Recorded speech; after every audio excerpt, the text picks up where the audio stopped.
what do you see? These are all athletes competing at the Olympics, the pinnacle of elite sport. What you're seeing here is the final output of at least a decade of hard, continuous practice.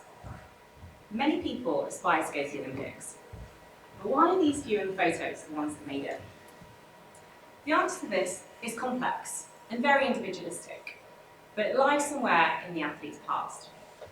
Somewhere in the complex network of past experiences emerged the drive to see out years of hard work and sacrifice. I haven't been to the Olympics yet. People often get confused. Yes, the Olympics is my absolute goal. I just don't need a constant reminder that I'm not quite at that level just yet. People are often instantly less impressed as soon as I say, I'm on my way, I'm just not on that level just yet. However, I've been lifting for 8 years and it's been one roller coaster of a ride.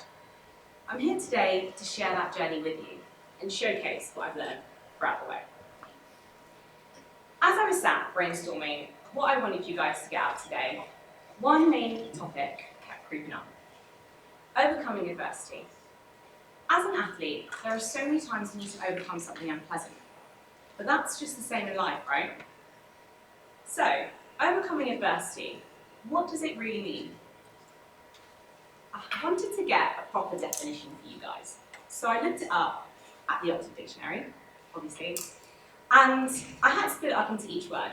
So, overcoming is defined as succeeding in dealing with a problem or difficulty, and adversity is described as a difficult or unpleasant situation.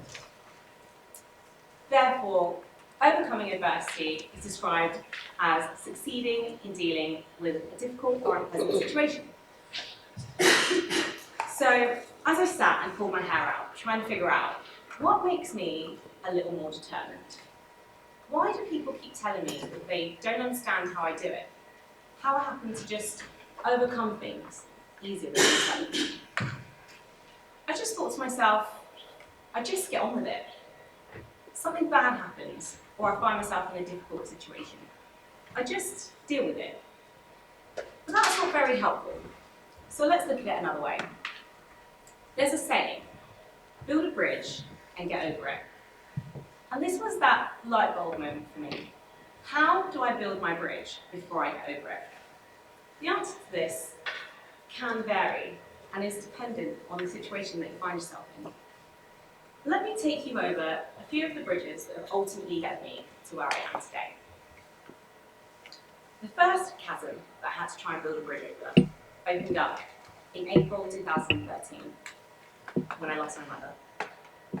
I was 17, just applying for universities, and my mum had been pretty ill for a while. Growing up, I always knew that my mum wasn't 100% fit. She never did much around the house, and we never did anything active. I later found out that my mum was living with only one functioning lung. I wouldn't say that this had a major impact on my childhood. I guess I didn't think much of it. It was just the norm. However, in 2007, my mum suffered from a major hit-and-run accident, where she was hit by a car and landed onto another. As I said, my mum only had one lung. Therefore, the chances of survival were actually much slimmer than the average human, with the doctors saying that they're not sure that she'd last another day. I remember seeing my mum in a coma. You could barely recognise her, as her whole body and face was bruised and swollen, and had to cut her hair as she hit her head really hard on the windscreen. The whole experience was a bit surreal. Nobody wants to see their mum in a hospital setting, let alone in such a bad state to the point where she's almost unrecognisable. It was a tough time. 3 months in intensive care passed, and the doctors were astonished that she'd survived such an accident, but were sure that she'd never walk again. Another 3 months passed, and my mum was discharged from hospital, where she could walk, talk, and live a semi-normal life. One where she travelled and saw parts of the world that she'd never seen before, even to the remote island of Mozambique to go and see her nan. A life where she fought hard to be here for us and refused to give up. after this rather traumatic 6 months, where going and spending the day at the hospital was just a normal day out, every time my mum got admitted into hospital, it was kind of like normal. No one would bat much of an eyelid about it. It was almost like she'd overcome so much that everything else just seemed a bit minuscule. Unfortunately for me, this meant when the day came that she didn't bounce back, it took me by surprise. To me, my mum is the definition of resilience.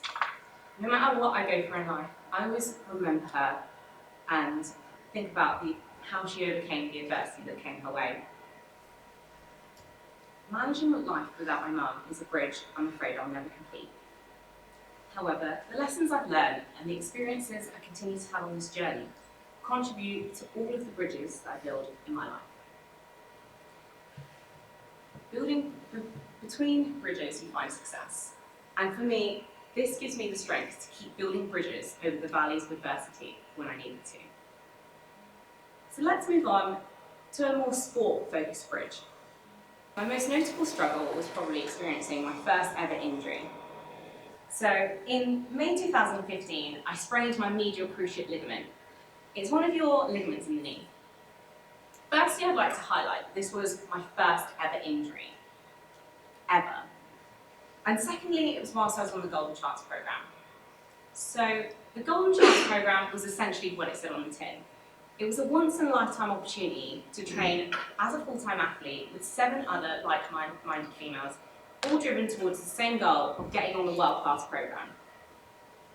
I'd been fast-tracked onto the programme, and most of the girls had recently started lifting, so the chances of succeeding for me were actually quite promising, until I got injured.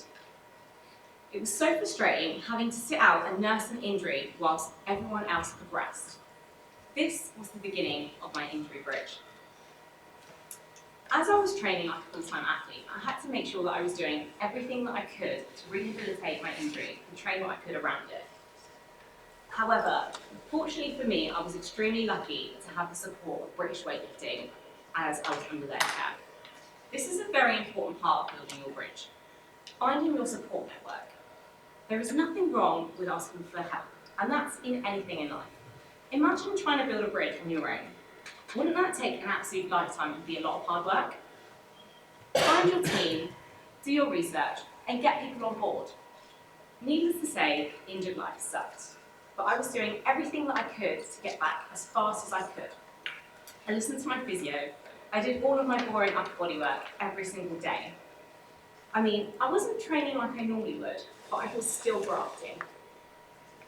I guess this goes without saying, building bridges is bloody hard work. But little did I know, the worst was yet to come.